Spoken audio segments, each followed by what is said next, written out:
So let us see what do we have here for you guys this afternoon. Ingat-ingat sa mga pauwi or papasok or may lakad or may pupuntahan. Let us see kung anong klaseng energy sa mapipick up natin for this afternoon.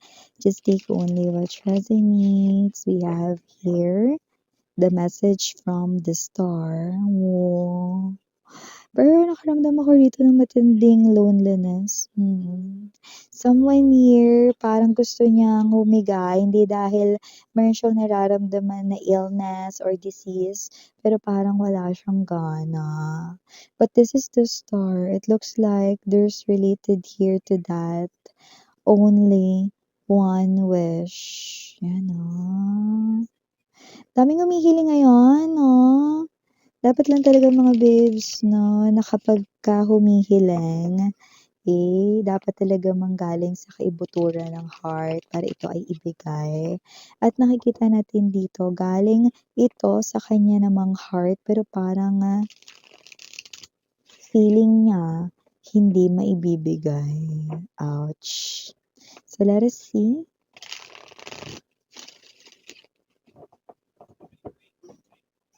Ano kayang klaseng mensahe yun? Parang ang lungkot naman nun.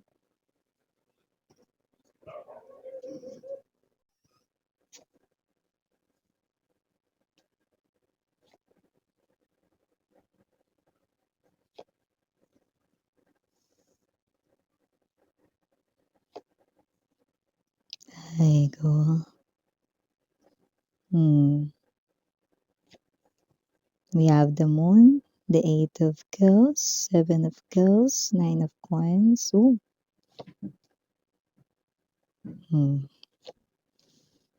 Sun, center of the reading, right beside the devil. Oh, wow. We have here the chariot. I think this is your energy here. Dito banda, sweetheart. Yeah. I just heard contentment here. 6 of coins, 6 of cups. Bottom of the deck. Ooh. Ngayon lang ba to? Ace of coins, 9 of candles. Excuse me. Kung sino man tong energy na to, 9 of coins, 7 of kills energy, 8 of swords, Itong person na to, palagi kang nasa isipan niya. You are stuck into this person's head. You occupy every space sa kanyang mind, sa kanyang thoughts, and not just that, hindi lang yon sa tinutumbok ng mensahe rito mga babes ng aking mga cards, una sa lahat may cards never lie, at sa nakikita ko dito itong person na to, no choice siya kundi kayanin ang lahat ng ito. Dun, dun, dun, dun. Ako rin po yung sound effects dito, may iba pa ba? So yung mga videos na nakikita natin dito na kung sino man tong energy na to, no choice daw na kayanin ang lahat ng ito. Well, nakita ko naman na ito rin naman ang bunga or aftermath ng lahat ng kanya ritong ginawa or kagagawan. Dun, dun, dun, dun. So, yun, nakikita natin dito na kung hear that song. Bakit ka pa nakita? Bakit pa nakilala kung ang puso ko ay iiwan mo lang? Yes, yan yung kanta mo sa kanya dati, or that song, I definitely, nare-resemblance yung energy mo dati. Pero ngayon, that song ay definitely dedicated na ngayon sa kanya, Yes, Ngayon mga babes, iniiwasan kanyang makita, ayaw kanya ritong makita in person, dahil masyakit para sa kanya, Yeah, yeah. Merong part din ng song na yan, ito ay aking kakayanin, 'di ba? Ay dapat kayanin niya kasi siya naman 'di ba yung gumawa ng lahat ng 'to. Kaya pala no choice siya rito 'no, na kayanin lahat 'no? Lahat pala ng ito ay kanyang kakayanin, 'yan 'no? Kaya kaya be? 'Yan oh, 'yun ang tanong, 'di ba? So, bago natin pag-usapan pa more ang reading na ito, batiin muna natin everybody. Hi and hello there everyone, my name is Yan. Welcome new subscribers, returning Istam buyers ko, thank you sa inyong walang sawang love and support for me. At yun nga kung hindi niyo pa alam mga babes 'no, mayroon pa po tayong other channel. Link nandiyan lang sa description box ng reading na Itachiwa, kaya kung interested kayo for more collective readings for all signs, i-click lamang yan. Parang magic na mapupunta na kayo doon. Basta just take only what necessities kahit na matagal nang uploaded ng isang video reading, kung tinatawag ang inyong atensyon na buksan mo ko. Ayan o. Then, ang reading na yun ay para sa inyo. Yes, na parang nung sinabi ko yun, parang pang Halloween yung datingan gamit yung gantong boses.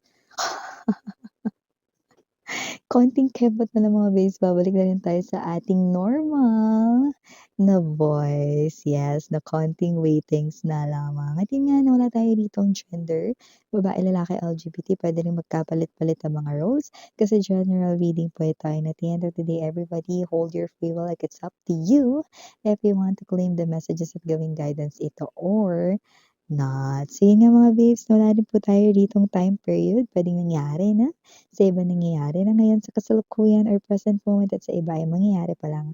Kaya naman just take only what resonates. No? But here, nagulat ka, no? Pero mas nagulat siya sa naramdaman niya nung ikaw ay kanya ditong masilayan, no?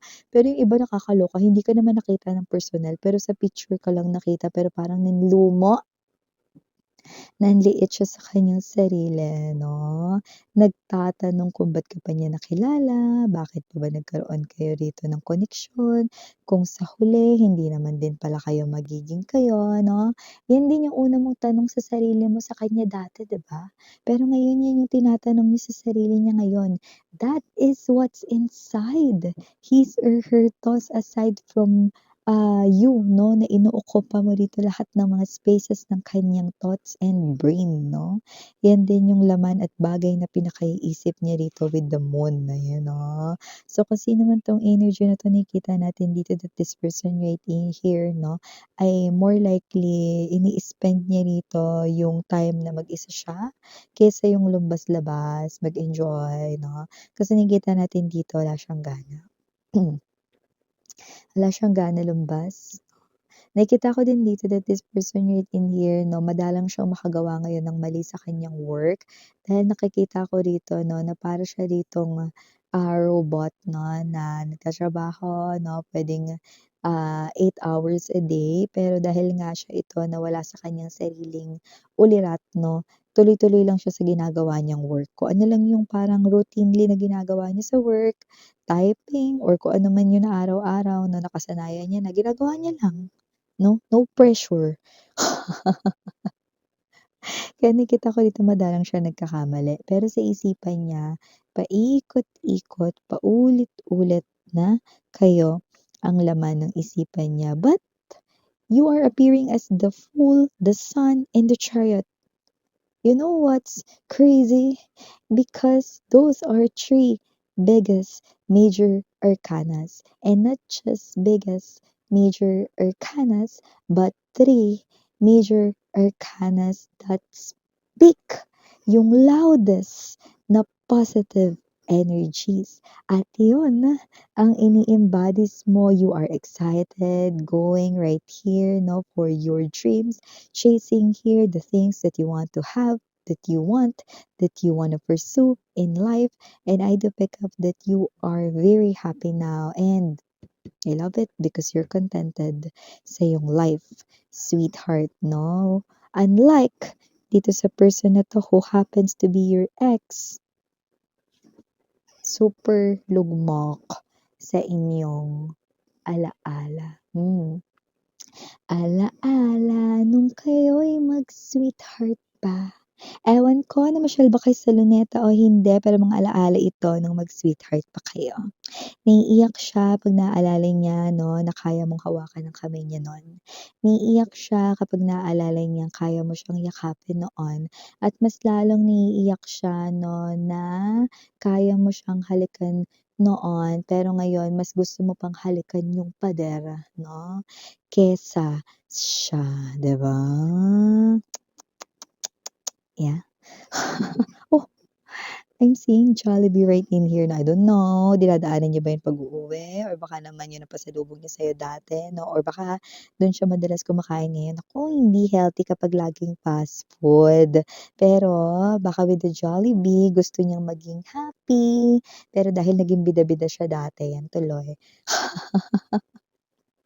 'Di ba ko endorser ng Jollibee mga babes, pero amoy pa lang ng burger nun 'no, nakakatakam na, 'di ba? Naalala ko dati 'no, nung college ako sumakay akong bus, yun kasi sinasakyan namin 'no, diyan sa may Moraita 'pag uuwi na ako bus sinasakyan ko ano. Eh, may naglabas ng ano, Yum Burger, amoy na amoy dun sa gutom na ako be. Amoy na amoy Yum Burger kasi nga 'di ba close yung ano, aircon na bus, 'di ba? Ta's lalo ako nagutom, sarap ng amoy pa lang 'no, lalo na kapag so parang gusto kong bumaba hindi dun sa kanto ng bahay namin kundi sa Jollibee, yan. Bida talaga ang sarap sa Jollibee 'no. So yun nga 'no, wala tayo rito endorsement pero yan 'no, nakita natin dito. Okey, ang message na yun. Pero ganun pa man kuntento ka na sa life mo at nakikita natin dito that you are giving more likely to your dreams, to the things that you really want 'no, yung mga bagay na nagpapasaya sa'yo, okey, the things that you love to do, yan nakikita ko rito pinagbubuhusan mo ng iyong atensyon and pinag-e-effortan mo yung mga bagay na alam mong magbibigay ng kagalakan, saya 'no, at ngiti sa mga labi mo. At nakikita rin natin dito that with the Six of Coins, you are only talking to people na alam mong hindi nakaka-drain ng energy mo, okey? Nakikita ko rin dito iniiwasan mo na yung mga tao rito na nagdudulot rito ng pagkunot ng kilay mo at ng noo mo, 'di ba? So nakikita natin dito that you are giving only to things 'no, na hindi nagbibigay ng kahit na anong 1% negative vibes sa'yo, only good vibes.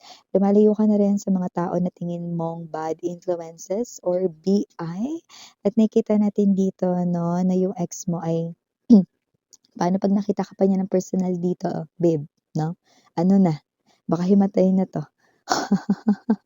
Kasi dito more likely it's an online thing. This person here could be nakita ka, yung latest, yung updated DP, display picture or display profile mo ngayon, okey, or puwedeng nakita ka sa mga post na puwede meron kayo ritong, common friends 'no, dun ka niya nakita or baka nakisilip siya sa FB ng iba gamit ang, FB ng iba para makita ang iyong latest updates, latest posts, latest status, reels, stories, highlights, ano man 'yan 'no, latest captions mo, 'yan 'no. At dito mas lalo niyang naramdaman 'no, na talagang wala ka na sa kanyang life 'no. Yung mga tanong mo dati sa kanya or tungkol sa kanya 'no, na hindi mo alam yung sagot, 'yan din tanong niya ngayon sa sarili niya 'no. So kung sino man 'tong energy na 'to, no choice daw siya kundi kayanin ang lahat ng ito. Ang tanong makaya niya kaya? Nakita ko dito that with the bottom of the deck, Hierophant energy, nakikita kong mas magiging palasimba siya ngayon at yung iba sinisimulan taray, sana 'no, naging mas malapit siya rito 'no, sa kanya ritong pananampalataya dati 'no. Hindi yung kung kailan wala na kayo saka siya magbabalik loob sa simbahan. Wala tayong gender dito mga babes 'no, at wala rin tayo ritong religion. Pero kung sino man siya 'no, ngayon ang tanging hiling niya ay gumaling sa kanya rito 'no, na pain, heartbroken siya sa'yo, eh. So nakikita natin dito that with the Ace of Coins right in here 'no, gusto niya makapagsimula ulit 'no, dito ng life niya, yung maging happy siya or whatsoever 'no. But with the Nine of Candles, I also do not know. This will require a lot of time, especially if this person here longs for you big time, 'yan. Kasi mga pinaggagagawa, eh, dun dun dun dun, yan. So, kung sino naman 'tong energy na 'to 'no, fighting, good luck. Dahil ang dami talaga niya ritong nararamdaman na mga delubyo ganito na storm, may nakikita niya na ganyan. Naglalakihang kulog at kidlat 'no, definitely yun ang kanya rito 'no, na feeling right at this very moment sa kanyang life. Yeah, for the initials right in here, yes, we do have. We have M, D, E, R, T, and P, B as in boy.